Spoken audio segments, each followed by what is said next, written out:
Hello, fellow vinyl enthusiasts. Welcome to Midge's Vinyl Gems. I'm Midge, a guy in a hat who loves to talk about records.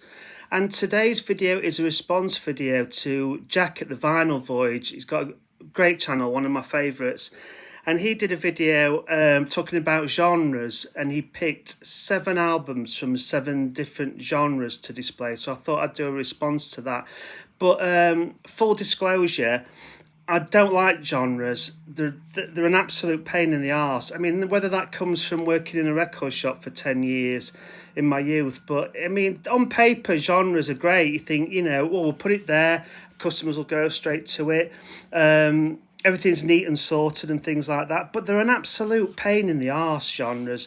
I always think of genres as being a bit like wasps, in terms of they're a nuisance, they're a pain in the arse, they ruin picnics. But yet, if you don't have them, the entire ecological system of the earth would break down and we'd all die. I mean, parts of that analogy don't stand up, I'll be honest, but I think genres do have the potential to ruin picnics if you had a discussion about them. Well, a picnic with me anyway.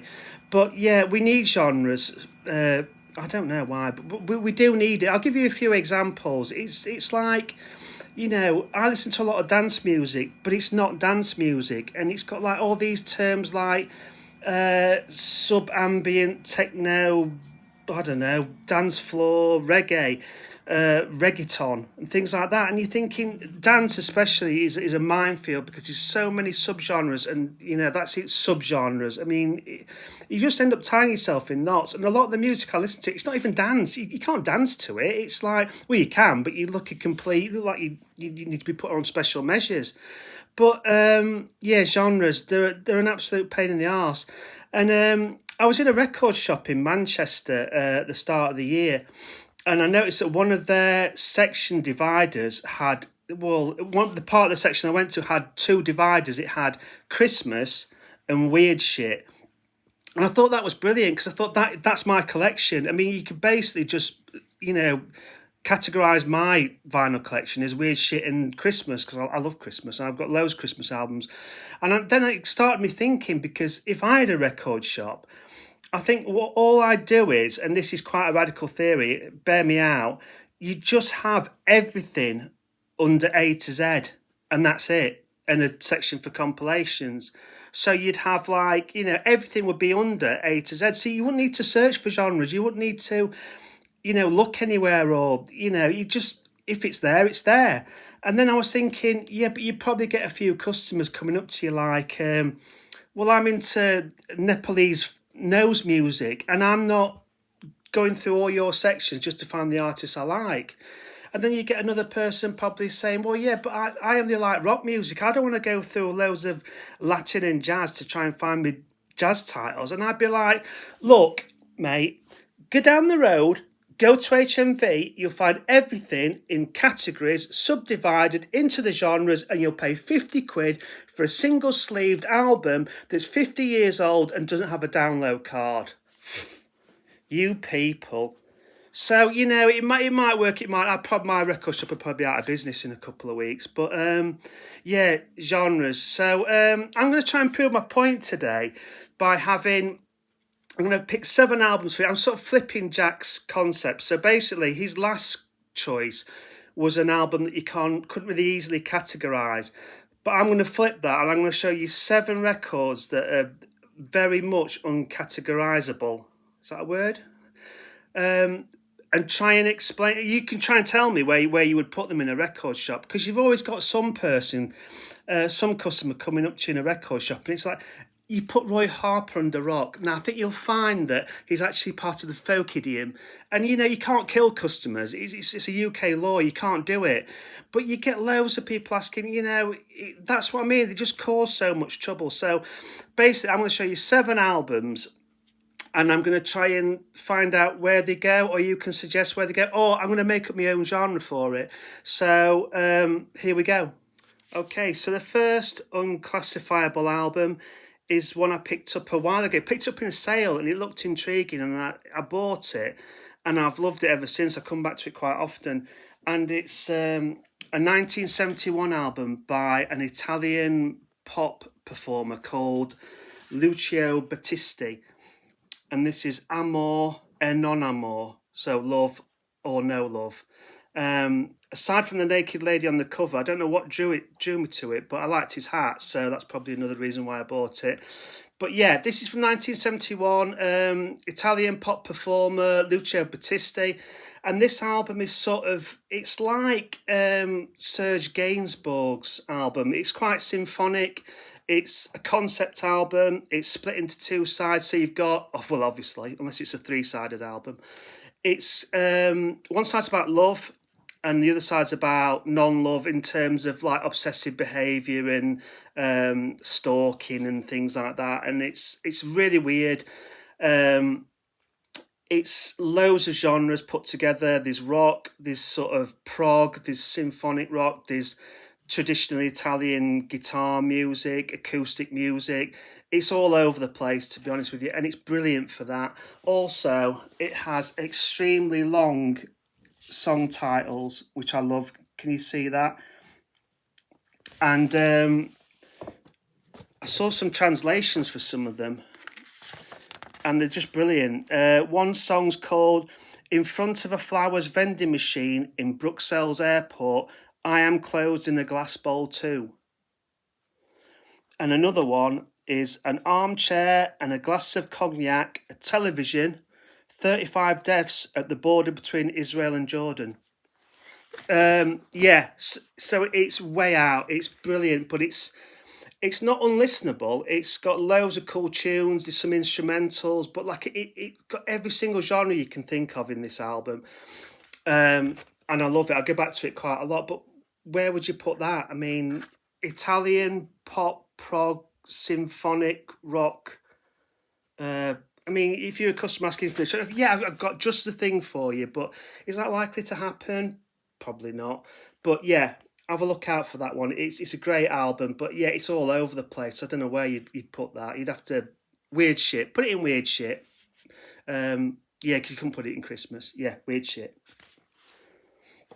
Also, it comes with a book. It's on Light in the Attic Records, who obviously do great reissues, and it's obviously quite psychedelic in parts, and there's a few English translations of the lyrics here, because obviously it's all in Italian. So just reading out some of the translations. Just you with that face, how can I like someone like you?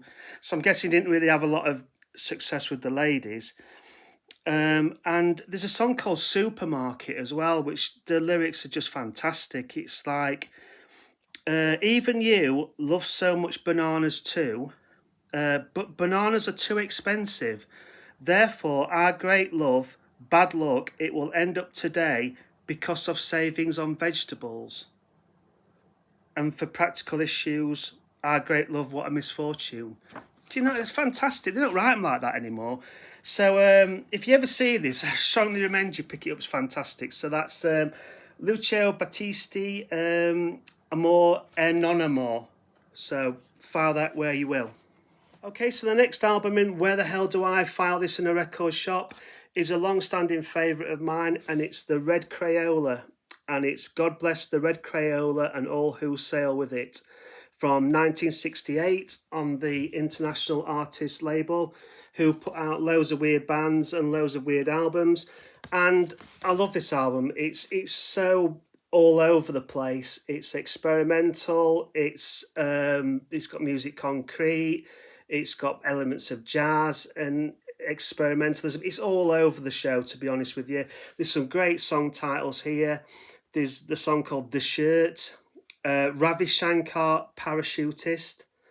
You've got a song about Sherlock Holmes. And you've got my favourite, Green of My Pants. So I don't know what sort of accident he's had there. But yeah, three-piece band. Most famous members probably Mayo Thompson, who went on to work with a lot of indie artists. And this is one of those albums where I think on release it sold about 6,000 copies, and it probably sounded more bizarre back then than it does now. And in fact, you can hear a lot of the sort of Red Crayola's influence in modern indie artists. Stephen Maltmus has definitely got a copy of this album because, you know, you can see elements of it in his music. And a lot of indie artists have worked with Mayo Thompson and Sonic Boom, Spaceman 3 always raved about this album. And I come back to this quite a lot. I don't know why I love it so much. It's all over the place. It's like turning a radio dial. All the songs are really short. They're between 1 minute and 2 minutes, and it feels like you're on a radio dial and it's constantly changing. The songs are bizarre lyrics, bizarre arrangements, lots of percussive elements. The time signatures change all the time. It's just bizarre. So I've no idea where I would put that. Psychedelic, experimentalism, just, yeah, where would you put it? But it's a great album. I've always loved the cover art as well, even though I think I can draw shit better than that, but can't have everything. But yeah, it's a great album and it's well worth checking out. This is a reissue on the Decal label from the 80s. But if you see this knocking about, don't ask your local record proprietor for a copy because you won't know where to find it. But yeah, cracking album. Red Crayola, God bless the Red Crayola and all who sail with it. Okay, so the next album in my list of unclassifiable genre headaches is this album. It's Sandra Cross and it's the Ems Bar Recordings, issued on the Chunk label, which is a great label, who issue loads of different bizarre audio experiments and jazz and soundtracks and just albums that fall through the cracks. And this is brilliant, this one. This is, you might recognise a British Rail logo on the front cover. And this is basically, Sandra Cross was a media artist. And for one of her projects, she recorded on trains the catering bar announcements that you get when you start your journey. So basically, the Ems bar was the catering bar that was located. They didn't have trolley service in those days. You had to literally go to the bar in the middle of the train to get your snacks and things like that. So stands for Midland Main Line. So every journey she went on, she recorded the tannoy announcements. So basically, these people would have a list of snacks and drinks and offers that they'd read out at the start of the journey. And so this is just a series of monologues. There's no music. It's just two sides of monologues. And it's basically people reading off a sort of a prepared spiel. So what's good about it is that the point was that everybody has their own intonations, accents, ways of doing it. So you'd be people trying to, obviously very bored and trying to make light of it. You get people who weren't really paying much attention to what they were reading and stumbling or saying the wrong thing.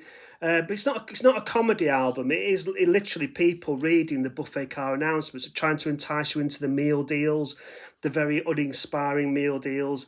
And it sounds bizarre, but it's really interesting because, you know, it's hard not to raise a smile when somebody's talking about our server today is Kenny and he'll be more than pleased to offer you the latest round of sweets and snacks and corned beef sandwiches.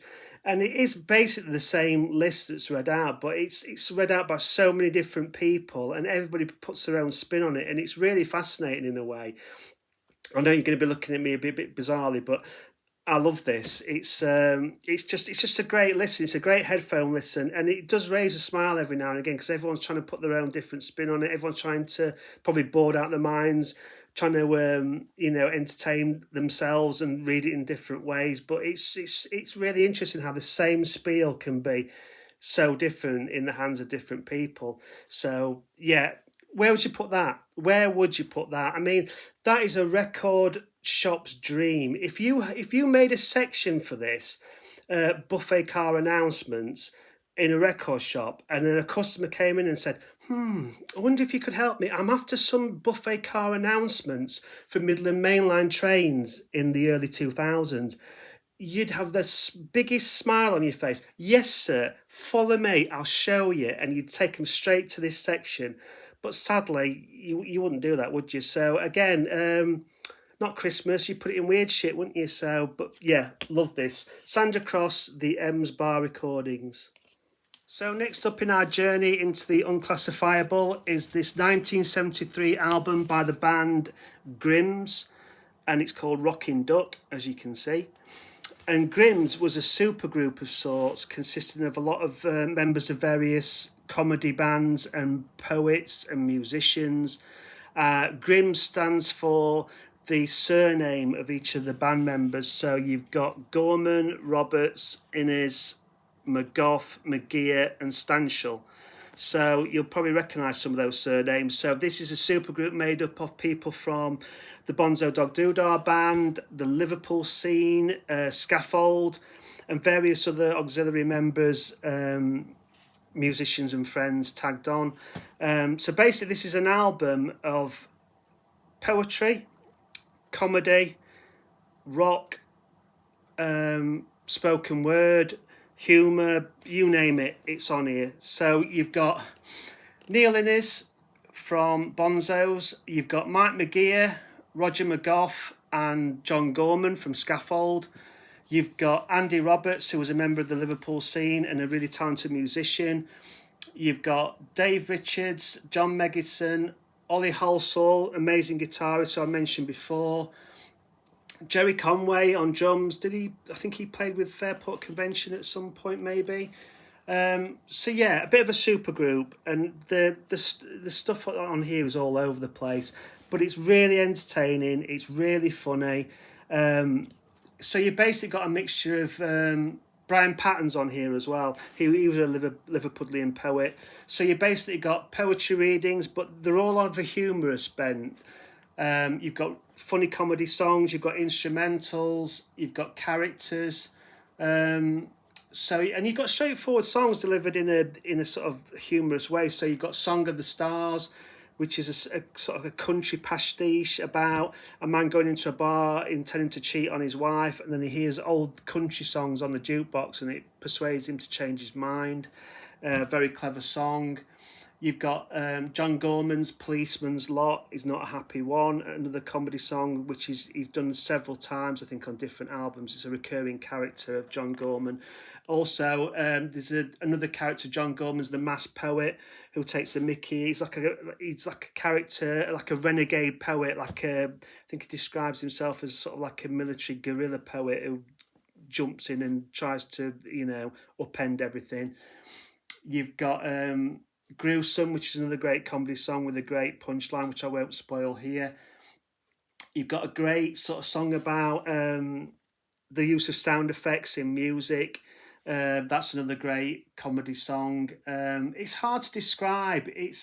There's a mixture of everything here. There's straightforward poetry, there's comedy songs, there's comedy poetry.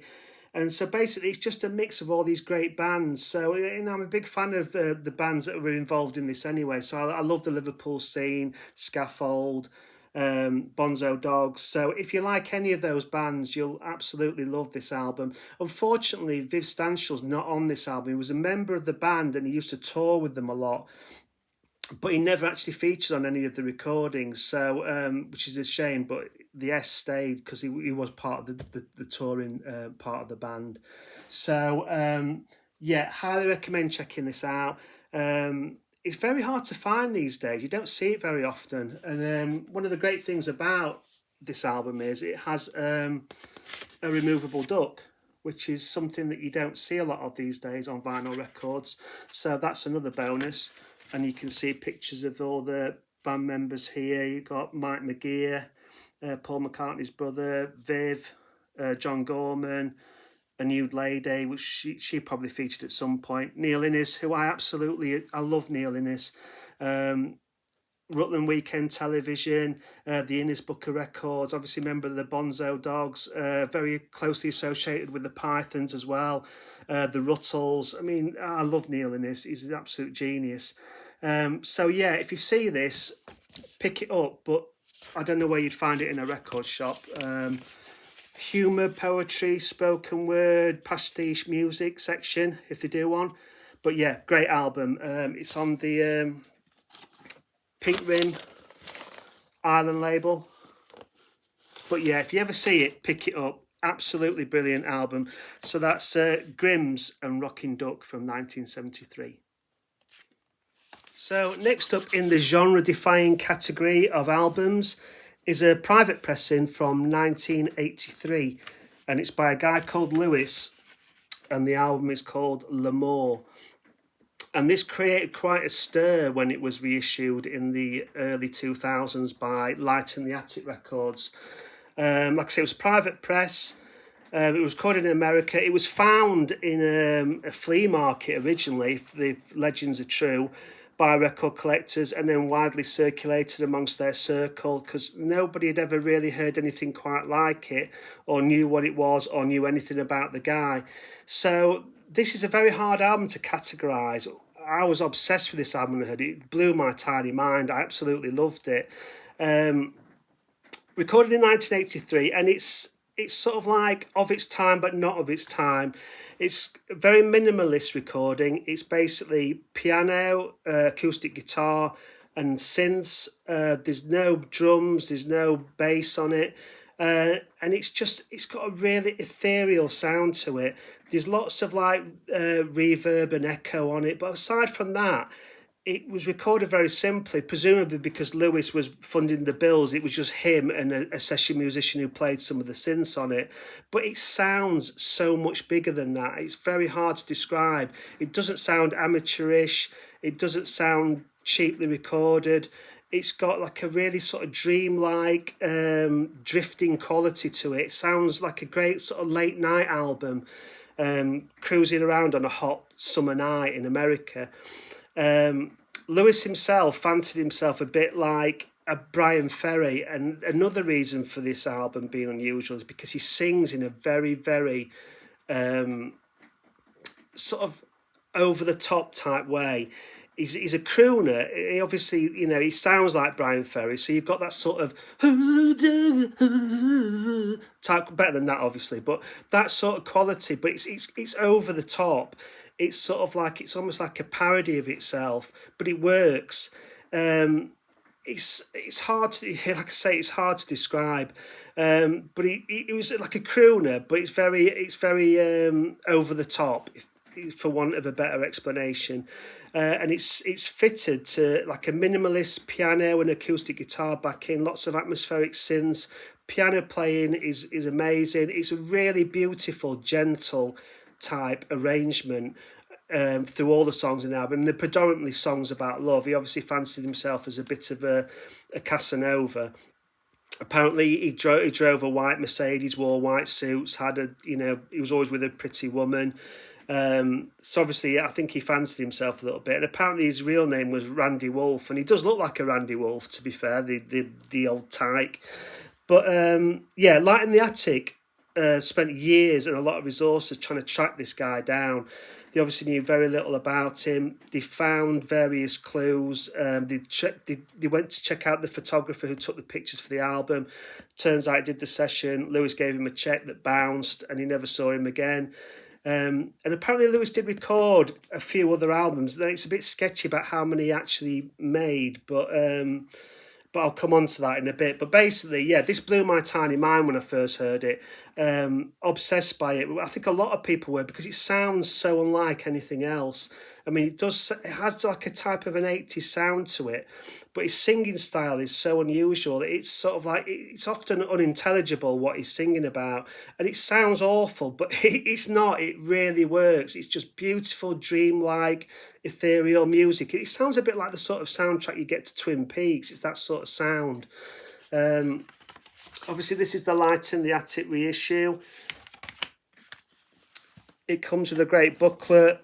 And one of the reasons why it sort of caused a lot of, amazement in record collecting circles was because it had such a great backstory. Light in the Attic were trying to track this guy down. They couldn't really find anything about it. They tracked down the studio where he made it and the people who worked on it, sketchy memories.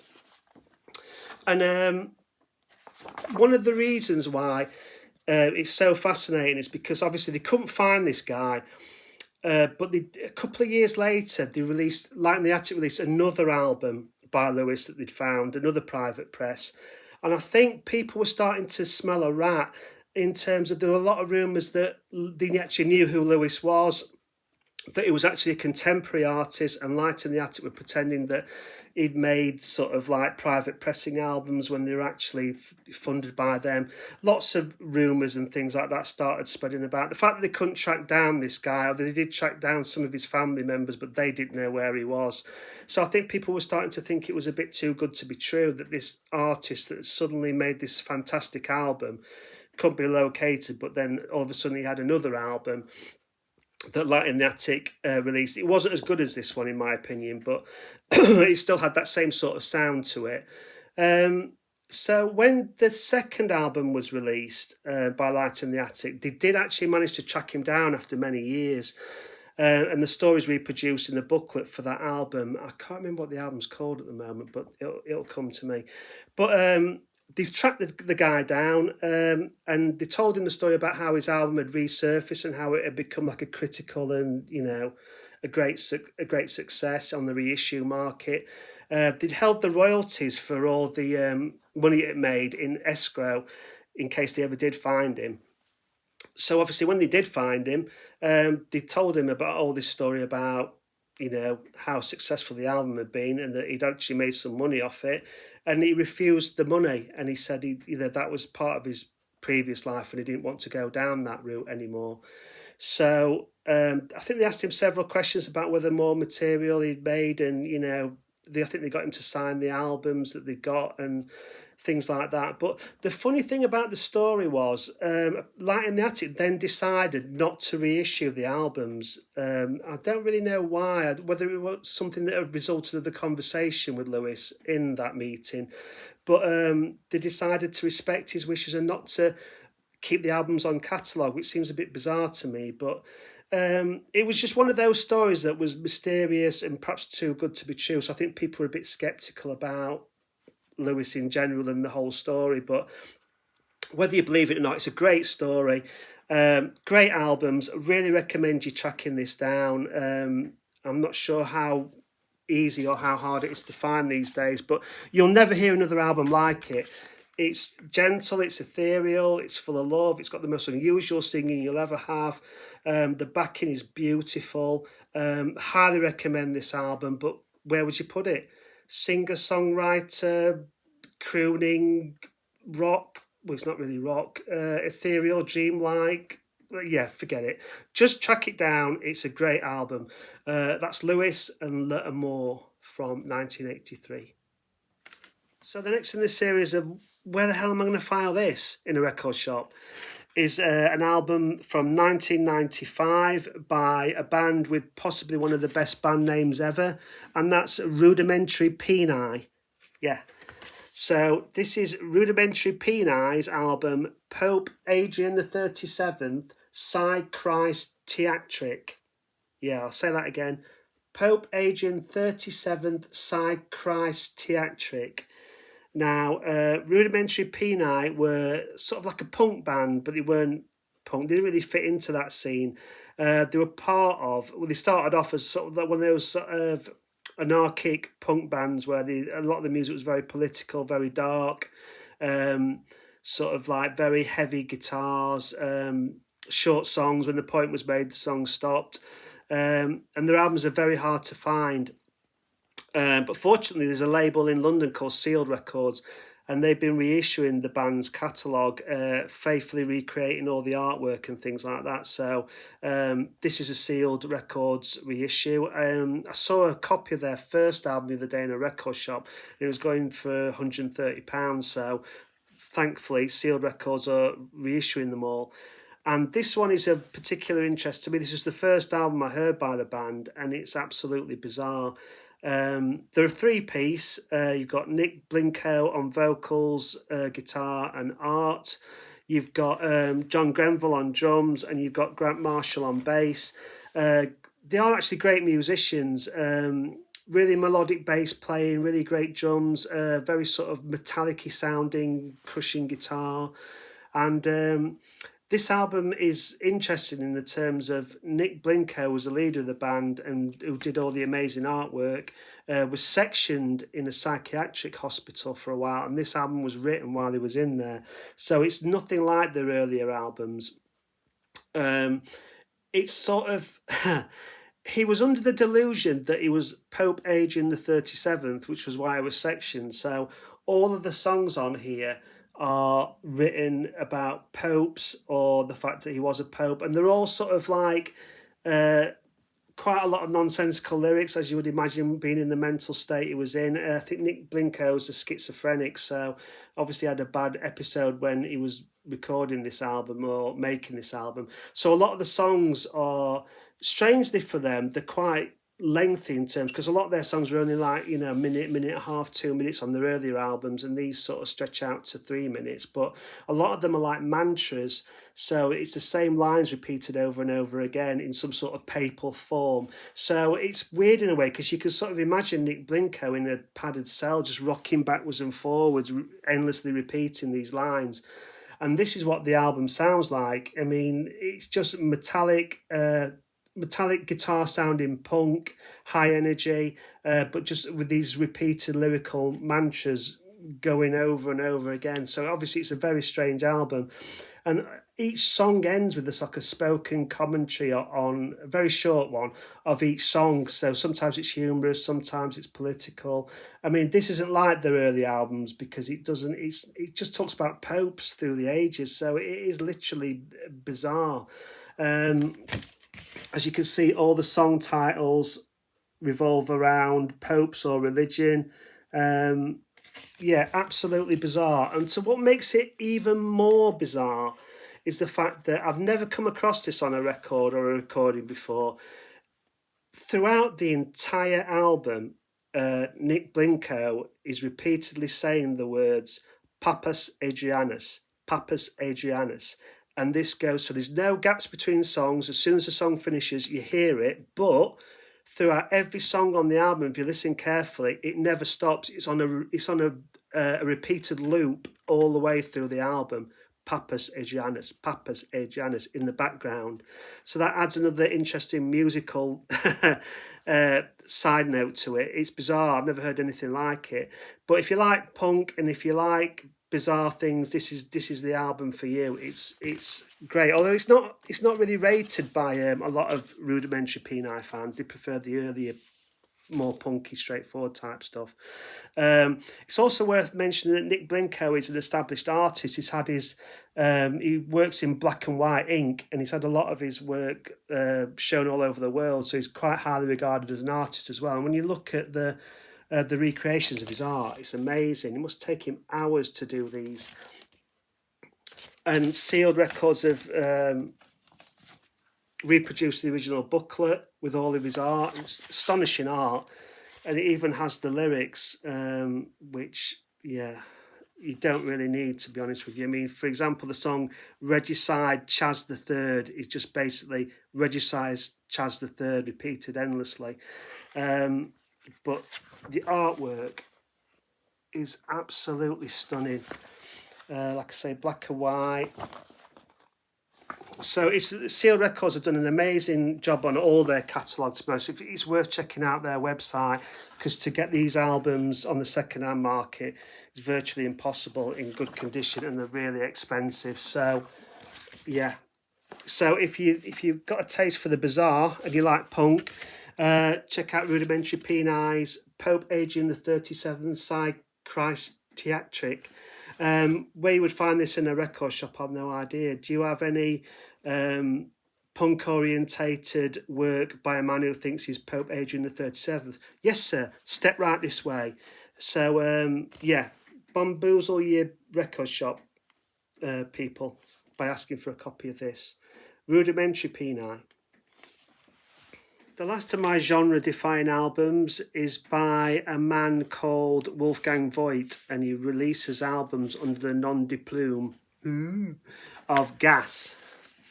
Now, this is from 2018, and Gas is very hard to describe in real life, probably, as well as in music fields.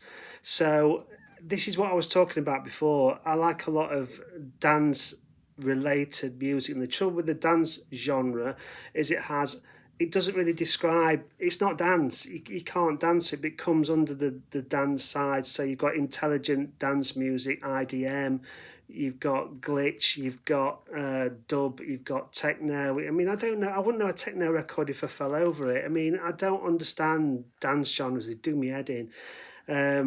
So this is another one that it doesn't do my head in because it's a great album, but it's a mixture of a lot of things that are very hard to describe. So it's basically it's an ambient album, or it's in the ambient tradition, but it's not ambient as such because it's quite dark sounding and dense, and it's not relaxing. But it's not dance music either. It has sort of like, it has beats in it, but they're very subtle, and they're recorded in such a way as if, like, you know, sometimes when your annoying neighbour turns up dance music, and or somebody drives past you posing in a car and it goes boof, boof, boof, boof. It's like that, but it's like you're listening to it from behind a wall. So I'm not describing this very well. In fact, I'll do a needle drop of this because I had intended to do needle drops for all these albums, but I just thought it'd make the video too long, and I'm very aware that I test your patience anyway, and I didn't want it to be a really long video. So, but I will do one for this because it's so hard to describe. So basically, it's one long piece. It's about an hour. It's meant to be listened to in one sitting, so it's a double album, and it's just basically, it's very textured, very sort of I can't describe it. I honestly can't describe it. It's sort of ambient with a beat. It's got very dense textures. There's lots of sort of studio trickery on it. I honestly can't describe it. It's not ambient because, like I say, it's a bit unsettling for ambient. It's dark. It's very minimalistic. It changes very subtly over the course of an hour. It's great headphone listening. And he's made quite a few of these albums. They've all got the same sort of artwork, but they're all got different colours on them. And it is like the cover. It's sort of like dense. It's really dense and sort of atmospheric and sort of like environmental in a way. In terms of, there used to be another genre, like an offshoot of ambient called fourth world music in the 70s and 80s, and it's sort of like taking field recordings and things, and you know, using the environment to make music, and this is sort of similar to that.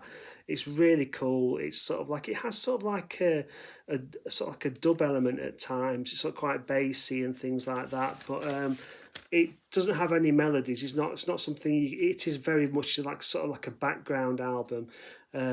It's not got any sort of, you know, striking riffs or melodies or anything that catches your ear. It's just meant to be sort of like listened to in the background and gently absorbed and things like that. But I would highly recommend it. But yeah, it's one of those albums that sort of like defies description. So I don't know. Even in a record shop, they just dump it in. They'd be like a dance. They put it under ambient or techno or, you know, something like that. But it's a bit of everything, and but it's still really cool. So I would highly recommend it. So that's Gas and Rausch from 2018. I'll do a needle drop of it now, so you can just get a flavour for it because I described it so poorly.